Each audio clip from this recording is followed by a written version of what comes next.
History's pages have been full of some pretty spectacularly bizarre warships. We've already looked at a few of them. You might recall Japan's destroyer-sized submarines or America's makeshift aircraft carriers cobbled together from a Great Lakes paddle steamer. But those were just the beginning. Today, we're going to look at 4 more absurd ships, ranging from a submarine class that was essentially a mammoth gun platform to a battleship that more resembled a castle than an ocean-going ship. Ladies and gentlemen, I'm your friend Mike Brady from Oceanliner Designs, and these are some more completely unhinged warships from history.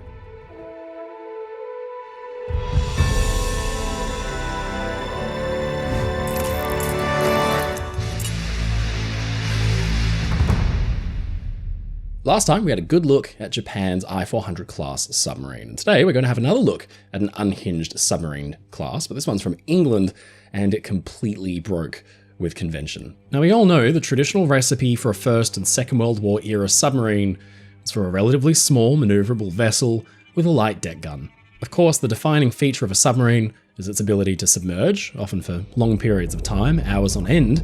But war always opens the door for experimentation, and the British were just as keen as their enemies to explore some unusual avenues to gain the upper hand. Introducing the British M-class submarine, a glass cannon that packed a massive punch. The M-class submarines were in many ways similar to other British subs around the time of the First World War. They were longer than Germany's U-boats, with the first of the class, HMS M1, coming in at an impressive 295 feet or 90 meters, with a slightly greater displacement than that of the German equivalent, like the U-151. Look, it's not the dimensions of the M-class submarine that makes them unhinged. Like many of the ships in this series, it was their choice of weaponry. Remember, submarines of the time usually featured small, relatively light deck gun calibers, similar to light cruisers or the secondaries you might find on battleships. Originally, submarines had adhered to cruiser rules. They surfaced, ordered their prey to stop, and then be abandoned, and then sank them with their deck guns. But as the war went on, and the so-called prey began to fight back, the torpedo became the main weapon of the submarine. Now, the M-class subs did carry torpedoes, but they also carried an absolutely enormous 12-inch 40 caliber cannon.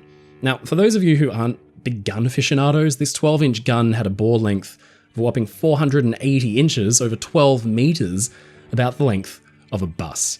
It weighed over 50 tons, a monstrous thing installed by the mad lads at Armstrong Whitworth. But the truth is, the guns were made for a very different original purpose. They had equipped the formidable class pre-dreadnought battleships, which were being removed from service by the end of the war because they were tragically outdated. But their guns still worked just fine, so onto the M-class submarines they went. So why did the British Admiralty decide that the M-class submarine would be best served by a simply massive 50-ton gun? Well, believe it or not, it may not have been as crazy a concept as it sounds. The Royal Navy had hoped to operate 4 M-class subs in place of the final 4 K-class submarines that had been planned. The K-class had been canned, for very good reasons that we've covered before. The M-class was supposed to be a submersible monitor that could easily surface, fire at a target either at sea or on land, and then quickly disappear below the waves again. It was thought that the gun would be more effective against moving ships at close ranges than torpedoes. A hit at close range from this gargantuan gun would have been devastating, especially on unarmoured merchant ships or lightly armoured destroyers or cruisers. Firing from periscope depth at close range, the gun was easy to aim using a simple bead sight aligned with the periscope, effectively giving the submarine's commander a 31 centimeter, 12-inch diameter sniper rifle. And honestly, as a guy who enjoys firing historic firearms, I'm a little jealous. In theory, it was a good idea. A hit from a 12-inch gun would obliterate most targets submarines encountered while they were on patrol. But, of course, the gun did have some drawbacks, despite its awesome firepower. Actually, there were quite a few drawbacks. The gun was difficult to operate because it had to be squeezed into a housing forward of the conning tower in a space so tight that men could barely stand up inside without banging their heads. The fairing did give some small amount of traverse to the gun, 15 degrees port or starboard and 20 degrees up, but it effectively turned the submarine into something more akin to an ocean-going turretless tank destroyer. Coupled with the fact the submarine, being fairly small, would be tossed around by the waves, and there was no stabilization provided, it surely would have made actually aiming and firing the gun beyond anything but close range a very interesting proposal indeed. But if actually using the gun proved tricky, then taking care of it was a whole other thing entirely. If the correct procedure wasn't followed exactly to prepare it for firing, or if water managed to enter the barrel while the sub was submerged, it could be easily damaged. On no fewer than 2 occasions, HMS M1 lost half her barrel length of the 12-inch gun because water had managed to get into it before firing. The gun was usually fired from periscope depth, but it was relatively slow to reload because the submarine had to surface, and it took crews over 3 minutes to load a new round, leaving their submarine vulnerable to attack. And the M-class, with its fragile pressure hull and protruding large conning tower, was never meant to engage in a gun duel. The concept would only work if the M-class could fire one shot, knock out their target in one fell swoop, and escape. Because the gun was so heavy, it also affected the vessel's handling. When she was submerged, the M-class subs were actually very well behaved, but when they surfaced, they were really top-heavy, which is a characteristic common among many of the unhinged warships we've looked at. If you're starting to see a couple of flaws in the plan and you think maybe the theory behind it might be a little bit wonky, then congratulations, because you seem to have more foresight than the British Admiralty did, because they decided to go ahead with a few M-class submarines to see what they could do, and the results weren't great. The British Navy had hoped to put 4 M-classes into service, but only 3 were ever commissioned. Of those planned, only HMS M1, completed in 1917, was operating before the conclusion of the war, and once peace had returned to Europe, there was little need for these submarine monitors, and their effectiveness couldn't really be tested properly in action. The M-class subs were dealt another blow in 1922, with the Washington Naval Convention restricting submarine armament, effectively putting the idea of the submarine monitor to bed for good. After the Washington Naval Convention, only the M1 retained her 12-inch gun, and her career was largely uneventful. She was mostly used to carry out training exercises. But unfortunately, the M1 didn't enjoy a benign end in a scrapyard after years of uneventful service. On the 19th of November, 1925, the Swedish collier Vidar reported a collision with an unknown object, which had happened a few days earlier on the morning of the 12th November off the coast of Devon. Now, HMS M1 had been missing since the morning of the 12th, where she'd been conducting exercises with 2 of her sister subs. When Vidar's damaged hull was examined, it was found that she had paint matching the missing submarines. The timing of the collision and the paint on Vidar's hull all but confirmed the fate of HMS M1. Vidar had actually ripped M1's massive gun clean off, and the resulting hole allowed the vessel to rapidly flood and sink like a stone. Her crew had made a rush to escape, but it all happened so quickly, and her entire crew of 70 lost their lives. After the loss of M1 in 1925, M2 and M3 were reassigned for experimental use. By this time, it seems the Navy had a bit of an inkling that the submarine monitor was a bit of a white elephant. Both vessels lost their famous 12-inch guns, with M2 getting a new but exciting task. Forward of her conning tower, where the monstrous gun had once been, a hangar was installed. HMS M2 had become one of the first aircraft-carrying submarines. She carried a specially designed seaplane, the Parnell Peto, and that small biplane was designed to Admiralty specifications. It also posed significant challenges for designers because the hangar it would have been stored in was extremely small. So the solution was to, of course, make the wings foldable, allowing the plane to be stored more easily. Initially, the plane was to be lowered into the water by an overhead crane, and it would take off from the water. But in 1928, a hydraulic system was installed, allowing the plane to take off straight from M2's deck. It was hoped that the M2 would prove the concept of the aircraft-carrying submarine, and she was used, for years, for naval exercises, but her career too would be cut short like that of her sister. On January 26, 1932, M2 left her base off the Isle of Portland in the English Channel, heading to conduct exercises off the Dorset coast. Now, this kind of work was routine for M2 and her crew, and there was no reason to think that anything unusual would happen. At 10:11 a.m, she radioed her submarine depot ship, the Titania, that she planned to dive around 20 minutes later, but she was never heard from again, and all 60 of her men lost their lives. Unlike M1, M2's wreck was located just over a week after her sinking. In fact, there were even plans, and then attempts to raise the wreckage, one almost successful, but in the end the plans were abandoned, and HMS M2 still lies in the English Channel. When the wreck was discovered, it was found that her hangar door was still open, clearly an indicator of a huge failure either in procedure or technology. Either her crew had failed to shut the door properly, if at all, or that the hangar door itself had failed outright, an improper seal causing flooding perhaps, or even that the hydroplanes, which were supposed to help keep the submarine on the surface early into the airplane launching procedure in a pinch, had failed. The M2 would have dropped like a stone with the hangar door still wide open. Chillingly, a distress message was found the next month scratched onto a chunk of wood paneling, simply saying, "Help, M2 gone down, number 2 hatch open." Interestingly, after the loss of M2, the Royal Navy totally abandoned the idea of aircraft carrying submarines, although Japan in particular carried on with the concept and eventually perfected it. In the end, the final remaining M-class sub, the M3, had been converted to become an experimental mine layer in 1928, and the days of the British Submarine Monitor were over for good. Fortunately, this role was marred only by mediocrity instead of tragedy, when it was found that her refit badly affected her handling and diving. In rough weather, the M3 was a sitting duck, taking up to 13 minutes to dive compared to the 60 to 80 seconds of her contemporaries. So shortly after M2's demise, the British Admiralty decided to strike the M3 from their register and sell her for scrap.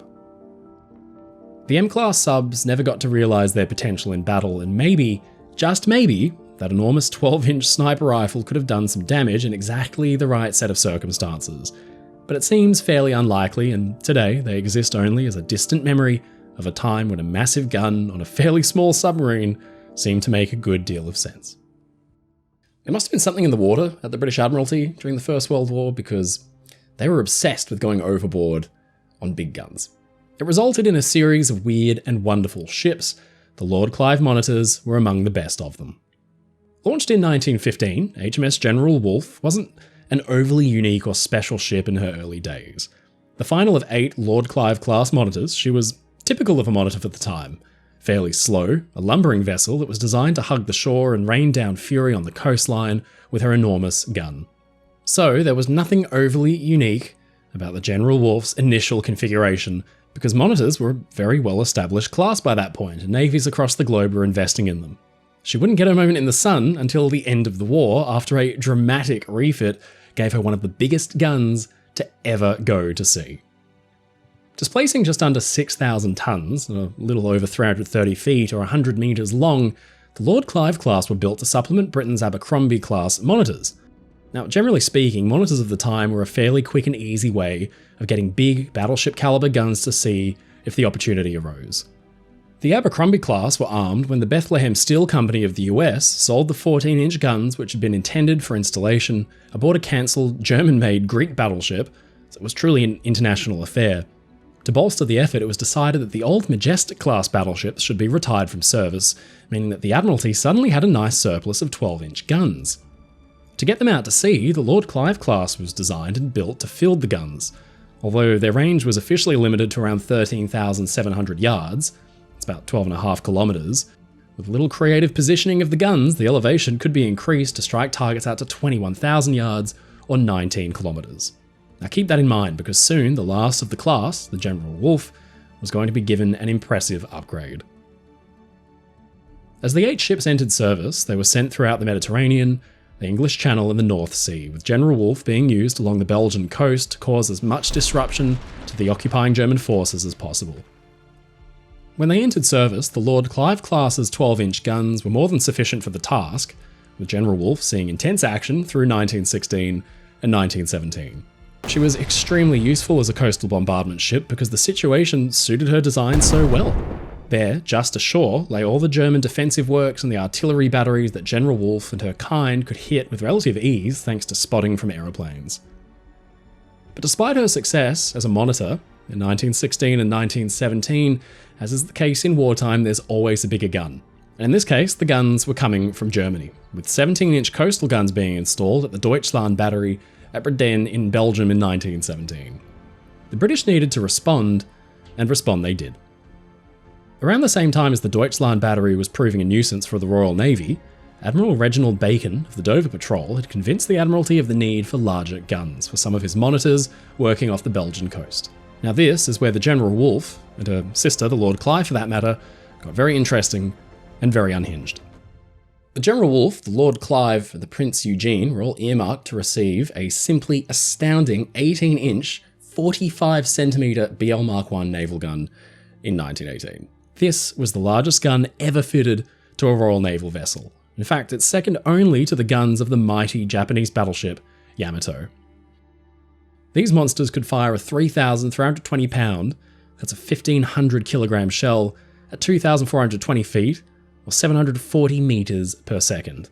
Now that's a projectile as heavy as a Range Rover, moving faster than a Concorde jet at full speed. With great power came great sluggishness. The rate of fire was just 1 round for every 3 or 4 minutes. Fitting these huge guns proved tricky, and the Prince Eugene never got hers because the war ended before it could be installed. But General Wolfe and the Lord Clive did see action with their new weapons.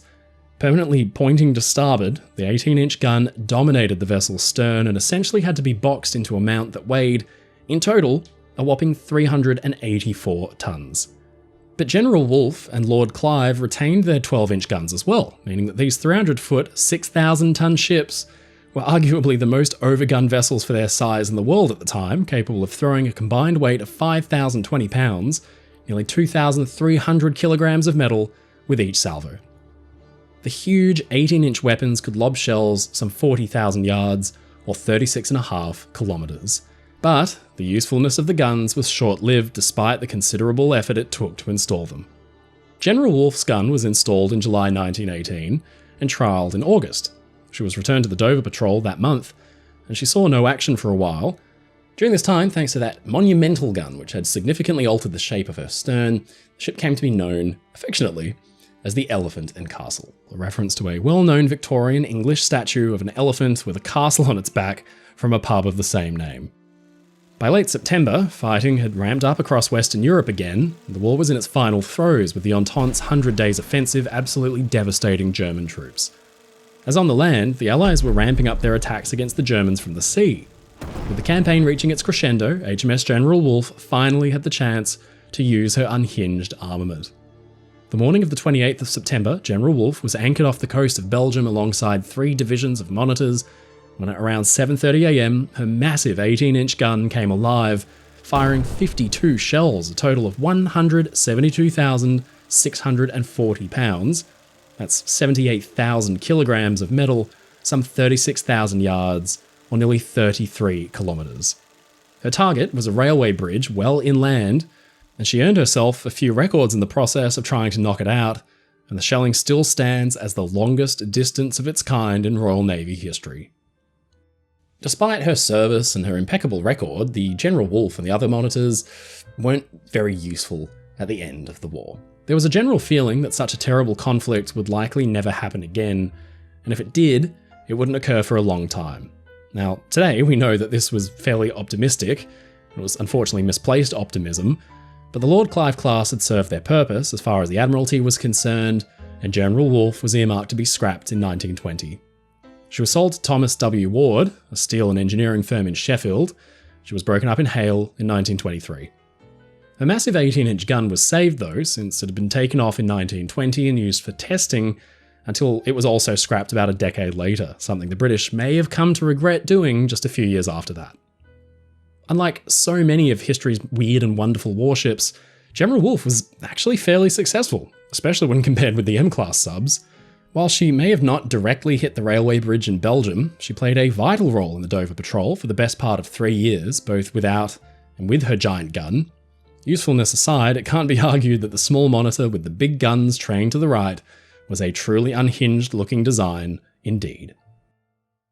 They say that a cat can have 9 lives. While the Imperial Japanese Navy's battleship Ise might not have had quite so many, she managed a surprising number of major refits and changes in her nearly 30-year career, so much so that depending on what year each photograph was taken, you might be forgiven for thinking you were looking at a completely different ship. It culminated in her final refit, and her role as a combination battleship aircraft carrier, which gave her truly one of the most unique, unhinged profiles in warship history. For most of her career, the Ise was a pretty standard Japanese dreadnought battleship. A member of the 2 Ise class, she was named after an ancient Japanese prefecture. Completed in 1917, in her initial configuration, she was a fairly large vessel, displacing just over 30,000 tons in standard trim. She was initially 683 feet, or 208 meters long, but despite entering service in the final months of the First World War, she didn't see any action. But despite being left out of the war, she did see service through a number of very interesting scenarios. Everything from the Russian Civil War through to assisting in earthquake rescue and recovery, the Ise proved to be a valuable member of the Imperial Navy. Technology moved really quickly in the naval world, and honestly, ships became much more obsolete there than probably ocean liners did in the civilian world. Like many late First World War battleships, Ise was able to best this state of flux through a number of refits and reconstructions.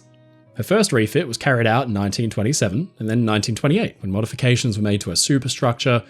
And interestingly, given her future, part battleship, part aircraft carrier, her refit in the late 1920s saw Ise gain a flight platform to carry a Mitsubishi 1MF fighter. Soon after, she was fitted with a catapult and a crane to allow her to launch and carry Yokosuka E-1Y floatplanes, and after that, major modernizations were made in the early 1930s when her superstructure was enlarged, and her forward tripod mast was heavily modified with many levels being added, resembling a pagoda tower. Now this so-called pagoda mast was a very distinctive feature of Japanese battleships, and it was a fairly dramatic visual alteration. Modifications were made to her armament. She received torpedo bulges as well. She also had yet another aeroplane-related modification with the installation of a crane and catapult in 1933, allowing her to launch and recover more floatplanes. Then she was substantially rebuilt again in August 1935 at the Kure Naval Arsenal, and she didn't return to service until 1937. By 1938, though, Ise was off the southern coast of China when the Second Sino-Japanese War was raging. She remained active in the conflict until early 1941. Now, it was apparent that she and her sister were becoming increasingly obsolete.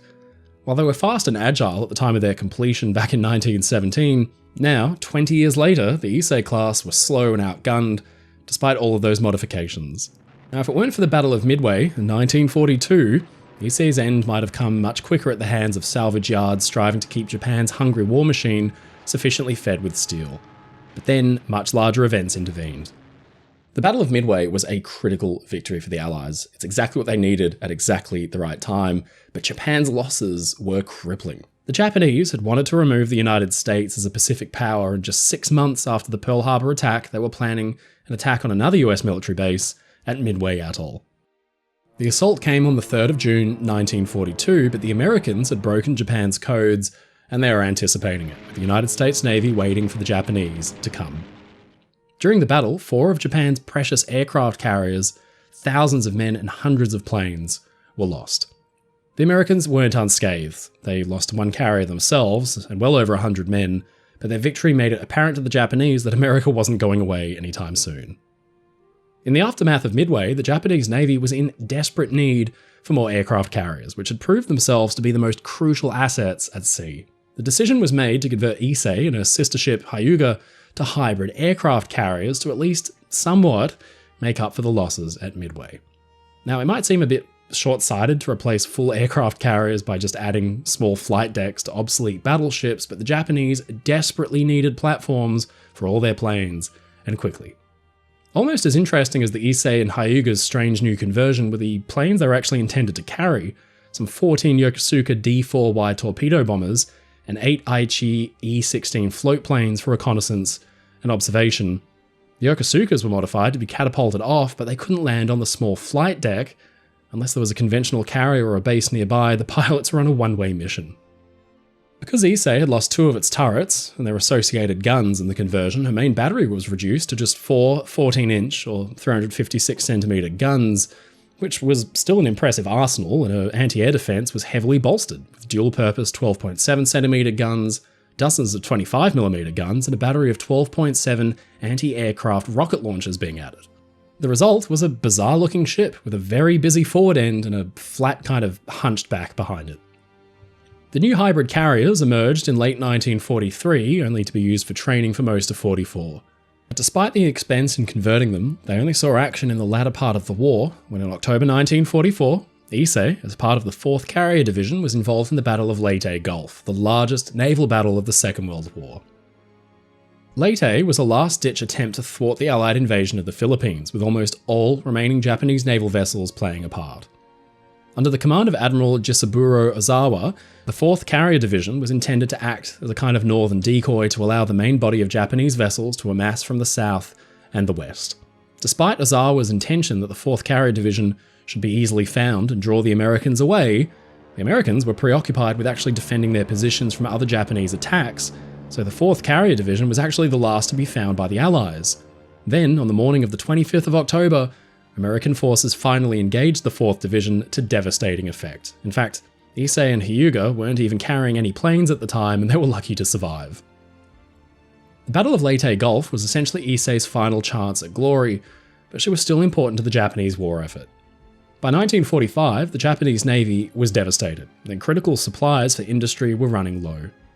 Operation Kita was devised to return Ise and her sister from their bases in the southwestern Pacific to the homeland, delivering essentials like oil, tin, mercury, and rubber to Kure, where it was badly needed. Early on, Ise was actually damaged by a mine and was hastily repaired, but amazingly, the convoy of Operation Kita was actually able to avoid attack or pursuit by more than 20 British and American submarines who'd spotted them along the way. Arriving safely in Kure on the 20th of February, Ise was placed finally in reserve. She was painted a light green in an attempt to camouflage her, but it was a vain effort. On the 19th of March, 1945, American aircraft raided Kure Harbour, and there, docked with no fuel and no aircraft, was Ise, and she was a sitting duck. She was hit by 2 bombs and badly damaged, but amazingly, she didn't sink, so she was towed to the nearby island of Ondo Seto, where she was used as a floating anti-aircraft battery to defend against incoming aircraft. Between the 24th of July and the 28th, she was subject to American attacks, and then slowly settled in the shallow waters where she'd been moored. She was finally struck from the Japanese Naval Registry after the war in November 1945 and was scrapped in situ in 1947, bringing to an end the life of one of Japan's most Swiss Army knife-like warships and one of history's great unhinged warship designs. Our final weird and wonderful warship comes from France, and let's just say it looks something more out of Howl's Moving Castle than the Victorian era. With her exaggerated tumble-home hull and 274mm gun turrets perched on each side, the Carnot is today classified as a pre-dreadnought battleship, and these were the dominant style of battleship in many of Europe's navies between 1880 and 1900, replacing the earlier ironclads of the 1860s and 70s. The pre-dreadnoughts were, as their name suggests, built before the dominating HMS Dreadnought, whose design came to define battleships of the 20th century. But before then, battleships were decidedly more awkward in appearance and layout, with a dazzling mix of gun calibers and weirdly shaped hulls and structures. Carnot is probably one of the strangest. She was the second of 5 broadly similar French battleships, alongside her semi-sister ships, the Charles Martel, the Jaurès Guibéry, the Masséna, and Bouvet, all named for famous French commanders and statesmen. These 5 ships were in turn an evolution of France's first pre-dreadnought, the notoriously unstable Brennus. While the ships were similar, there were enough differences between them that they couldn't be considered really a single class. It's true that Carnot and her half-sisters were far from identical, but they did, however, share a fantastic, almost steampunk profile and a reputation for instability when out at sea. For the latter part of the 19th century, France had been the world's second strongest naval power, so Britain's Naval Defence Act of 1889, which sought to dramatically increase the strength of the already dominating Royal Navy, spurred the French Admiralty into action. The French hastily introduced legislation to grow and modernise their own navy substantially in an attempt to maintain their position as the world's number 2 on the high seas. Now, the French had built some fine warships, particularly their ironclads, in the second half of the 1800s, which makes the curious design of their new naval ships and their shortcomings even more fascinating. Built at Toulon, Carnot was laid down in 1891, measuring 114 metres or 374 feet long. She had a beam of about 21 metres or 70 feet and displaced a whopping 11,954 tonnes. So she was in many ways an evolution of Charles Martel. Like Brennus, whose design was adapted for Carnot and her 4 running mates, it was found that Charles Martel was also top-heavy and unstable. Now, this top-heaviness was mostly due to her gargantuan superstructure. Despite her tendency to pitch and roll in heavy weather, Charles Martel had a high freeboard, that is the height between the waterline and the top of the hull, or basically how much ship there is actually above the waterline. So she did handle rough weather conditions pretty well. Considering her inherent top-heavy nature, modifications were made to Carnot's design to address the instability seen in Charles Martel, and they were largely made to Carnot's superstructure in an attempt to lower her centre of gravity. While all of the Carnot's half-sisters were unconventional, Carnot herself was the ship that probably broke the mold the most. Take her funnels, for example. Most ships have funnels that are arranged in sets of nearly identical dimensions, but not the Carnot. Her forward funnel was actually larger than that of her after one, and noticeably so. Now obviously, like all battleships, Carnot's guns were her most important feature. In fact, it was those enormous guns that really helped to make her look so strange. In particular were those 274mm gun turrets, which sat either side of her hull. To that end, Carnot's hull was built with an extremely exaggerated tumble home, that is, the narrowing of the hull above the waterline and a flaring out towards it, a common feature on battleships in the early days.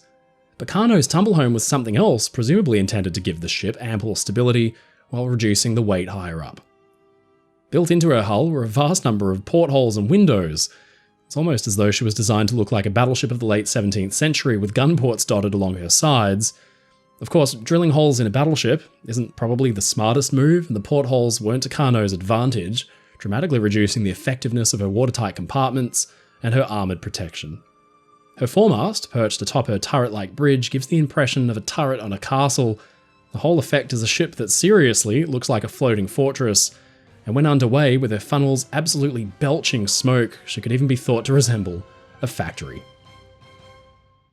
But despite her spectacular appearance, the Carnot had a relatively uneventful career. By the time she was completed in 1897, she was already obsolete, especially in comparison to the vessels being used by the British.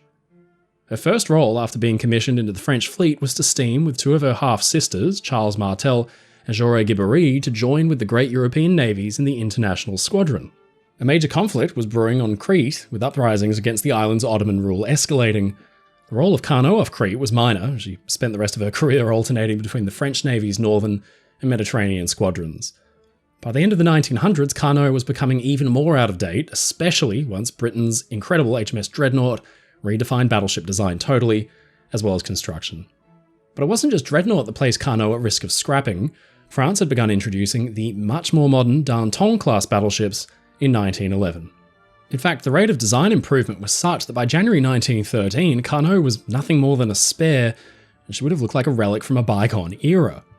She wasn't called upon for service in World War I, but surprisingly, she saw out the war laid up with Charles Martel instead of being scrapped. She was officially struck from the French Navy's register in 1922 and sold for scrap, little more than a museum piece at a time when battleships had been refined into superb masters of the ocean.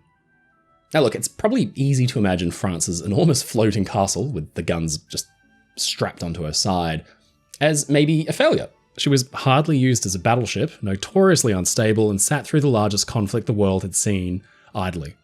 But the reality was that Carnot and her half-siblings were built as a scramble to modernise an ailing fleet, as naval developments forged on with an unrelenting disregard for those who couldn't keep up. Carnot and her half-siblings weren't hugely successful in service, but thankfully they kind of didn't need to be. The 1890s and the early 1900s were fairly peaceful in comparison to what would come in the 1910s, with Carnot and her companions tiding the French Navy over until more modern warships could be built. But fortunately, their existence provides us today with some truly dramatic photos from a time when floating factories and castles ruled the waves. So there you go, some spectacular and bizarre warship designs. Thankfully, navies from around the world and through history have experimented with all kinds of weird and wonderful and colourful and absurd designs through history, so we'll go through them all and cover them. If there are any ones you want us to cover and you would recommend, put them down in the comments and we'll see what we can do. Join us next time as we explore some more spectacularly unhinged warship designs from history. Ladies and gentlemen, it's your friend Mike Brady from Oceanliner Designs. Thank you so much for watching this video. If you enjoyed it, please leave a comment below. And don't forget to subscribe to the channel because we get new videos out weekly. If you want to support my work and get really cool perks like behind the scenes and early access, please visit my Patreon in the link in the description below, or sign up as a YouTube member. Come and join the crew. As always, stay safe, stay happy, and I'll see you again next time.